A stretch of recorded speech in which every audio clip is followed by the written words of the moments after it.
3,470 kilometers, 2,156 miles, or 2,155,297 Yuki Sonodas. That is the distance of the 500 laps that I'm about to drive around Spa-Francorchamps in cockpit camera mode to test one thing: how much slower it is driving with the cockpit camera view compared to the normal T-Pod camera. I am able to set a top 5% lap time in time trial around here with the T-Pod camera angle, and in this challenge I'm aiming to get into the top 10% in the world. Is this actually possible? Well, there's only one way to find out. So for my first lap, you won't be surprised to hear that it wasn't exactly pretty. I mean, it's not an exaggeration to say that everything felt different. So we're going to go through it very quickly, show the corners, and more importantly, every single mistake that I made. Through the first couple of corners, everything actually went okay. However, after a spinner lecon and cutting the grass before turn 10, I managed to lose a load of time and invalidate. But let's be honest, for my first lap, that is kind of expected. And to be fair, the rest of this lap wasn't actually that bad, as I managed to keep the car facing the right direction for the whole time,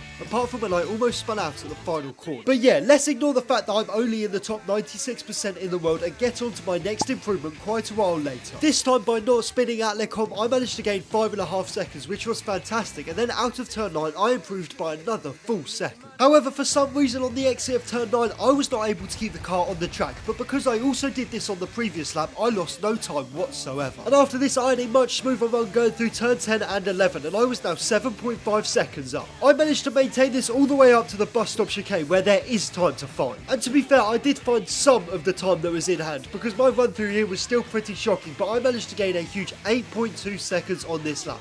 I was now into the top 89% in the world. And on my next improvement, I was gaining time right from the start. After a much better turn one where I didn't outbrake myself for the first time on an improvement lap, and also a very good run going through Eau Rouge, I was now 5.5 tenths up. And we're going to speed up to the exit of turn 9, because as you can now see, for the first time in this challenge, I was no longer doing lawnmower duty. And by the entry to turn 10, I was 1.8 seconds in the green. This was huge, and I once again maintained this all the way until the bus stop chicane. Into the first of these two corners, I broke way too late, which ultimately gave me a bad racing line for the final corner, and this ended up costing me 0.2 of a second. However, this lap still brought me into the top 75% in the world, and I still had time in this stint for one more improvement. And once again, I was about to repeat exactly what had happened on the previous improvement. Coming into the bus stop chicane, I was 1.2 seconds up, but this time I managed to brake at the right time on the entry. However, I just had a disastrous final corner where I lost another 0.2 of a second. However, a 1 second overall bit of progress still brought me into the top 68% in the world, and as you can now see, that is my first 50 laps of 500 completed. And it did not take me long to start making some serious progress on this second stint.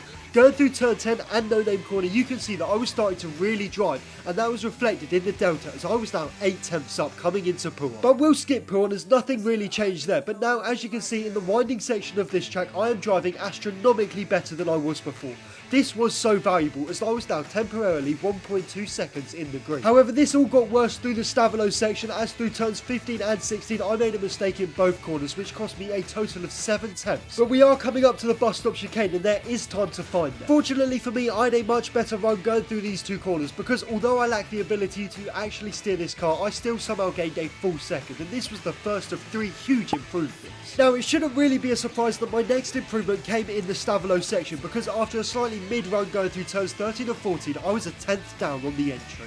However, I made up for that and much more by not making as big of a mistake on this lap, and I brought my gain to a huge 6.5 tenths in the green, and I was not done yet on this lap. Because once again, going through the final corners, I was somehow managing to find incremental time on the exit, and by the finish line, I was now into the top 51% in the world. And I was not done yet on this stint, and do you know why? I was not going to finish this stint without nailing the bus stop chicane. On the entry to these two corners, I made sure that I wasn't going to mess this up, and fortunately this time I did not. I gained another 1.5 tenths from this, and I was now comfortably in the top 50% in the world. And by the way, of course, here is my 100th lap of this challenge. I'm now 20% of the way through, and I'm very happy with how this is going. Now, I'm not going to lie to you lot, this third stint between laps 100 and 150 was a very weird one. But we'll get onto that after this lap, because let's focus on turn 1, and I absolutely nailed this. I had a fantastic entry along with amazing traction, and I was now almost 2 tenths up. I managed to maintain this all the way until the entry to Puan, and if I remember correctly, this is the first time in the entire challenge that I took Puan absolutely perfectly. And you can now see that from the delta, as I was a huge half a second in the green. I managed to keep this up until my least favourite corners of the track, the dreaded bus stop chicane. Coming into here, I was still half a second up, but I just turned in way too early and I had a snap on the exit, which costed me a little bit of time. However, I did still make a huge improvement on this lap, and I was now into the top 39% in the world. But this is the weird part of this stint. I literally did not make another improvement, but I wasn't even driving that badly. To be completely honest with you lot, I wasn't even that worried, and you're about to see why. But first of all, here is my 150th lap of the challenge. It's now time to get onto the good laps. And my first improvement in this fourth stint was absolutely worth the wait.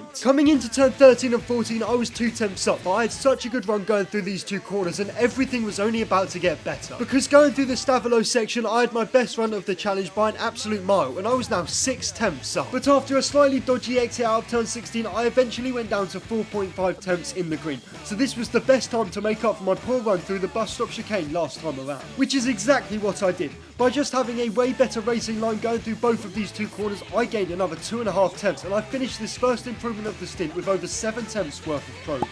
I was absolutely buzzing with this, as I was now into the top 30% in the world, and I was nowhere near done yet. And that's because on my next improvement I had an unbelievable turn 1. By trying to perfectly replicate Thomas Ronhaar's racing line through here, I gained a quarter of a second, which if we fade into Stavelo, you can see that I've maintained that gain. However, you may remember that there is loads of time to find in turn 16. And I took this corner so sensibly because I was not going to risk wasting this opportunity. Unfortunately for me, we're going to speed all the way up to the finish line. And this is because I just kept gaining time, which ended up being another half a second, and this brought me into the top 24% in the world. And the best news about this was that I still had time for another lap, and I'm not going to waste your time. This lap was really simple and really good. Coming into the final chicane, I was 2 tenths up, and for once I actually held my progress through here, and I finished the lap with a 2/10 improvement. That was how simple of a lap that I needed to put me into the top 22% in the world, and I was so happy with this lap as it was super clean. By the way, of course, here is my 200th lap of this challenge, and I was very happy with my progress so far.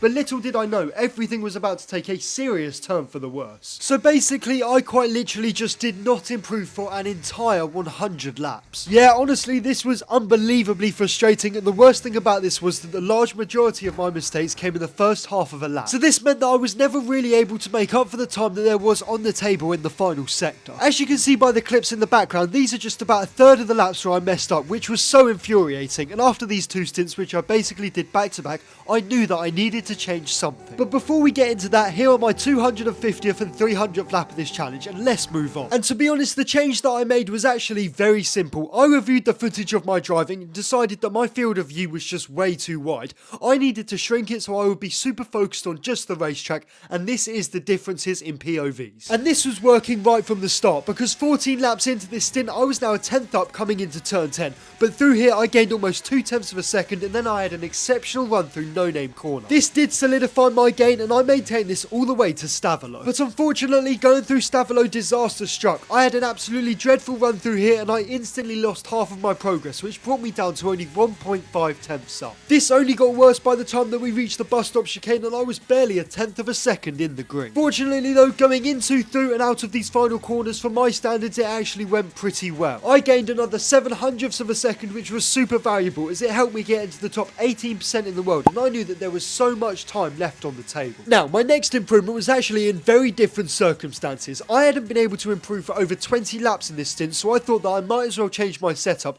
because I knew that I could find even more lap time. And well, we're going to speed up to my very next lap after this because my next improvement was quite literally on the next lap. And by the time that we get to where we are returning to normal racing speed, we are not quite at Stavelo yet, because in this winding section of corners, I was gaining loads of time. So much so that on the entry to Stavelo, I was now 2 tenths up. After this was the all-important turn 15, and I took this superbly with such a clean exit, and as you can now see, I was gaining loads of time. By the time that we reached the bus stop chicane, I was going to be half a second up. This is absolutely huge, and I have to maintain this. On the entry to the chicane, I was being super cautious, but that was absolutely worth it, because on the exit, I made a very small mistake, but fortunately, it did not cost me any time. This lap moved me into the top 13% in the world, and I was shocked with how good that had been. Unsurprisingly, this was my final improvement of this stint, but nonetheless, I knew that at a minimum there was at least time to find in the final corner. However, my next improvement was going to be so much more than the final corner, and the reason behind this is very simple. As you can see, leaving P1 and entering turn 13 and 14, I was almost 2/10ths up, but after a horrible run through here, I had almost lost all of my game. And just to make sure, I lost even more time by leaving Stavolo because I missed the apex by an absolute mile, which cost me loads of time. And we're now going to be coming into the bus stop chicane just under a 10th down, but of course I did know that there was still some time to find there. And with absolutely nothing to lose, I sent it through these two corners, which worked out perfectly.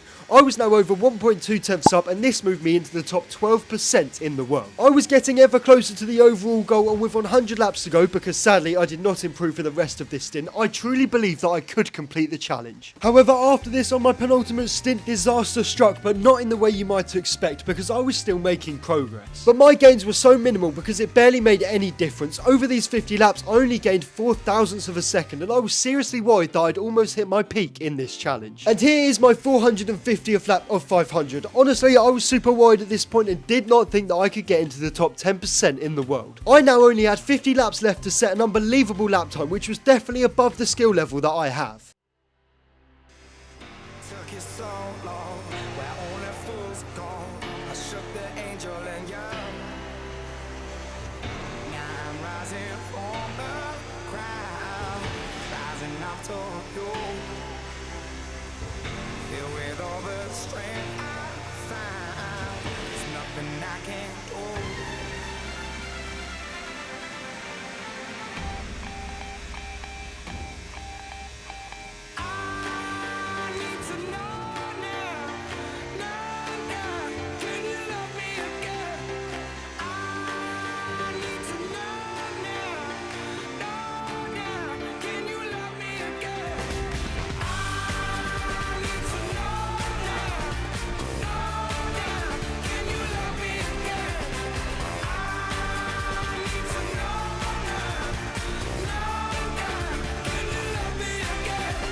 Is that what demons do?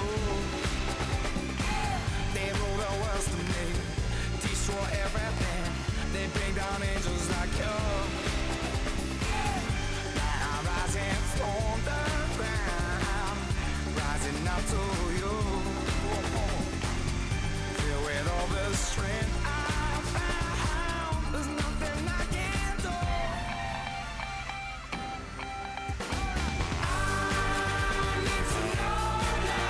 Oh my word, I had done it, and that lap was unbelievable, especially with the gain that I made going through the bus stop chicane. On lap 492, I managed to get into the top 8% in the world, and I absolutely smashed my target. This was fantastic and so fun to make. Thank you all so much for watching. Please subscribe. Here's my 500th lap of the challenge, and I'll see you all next week.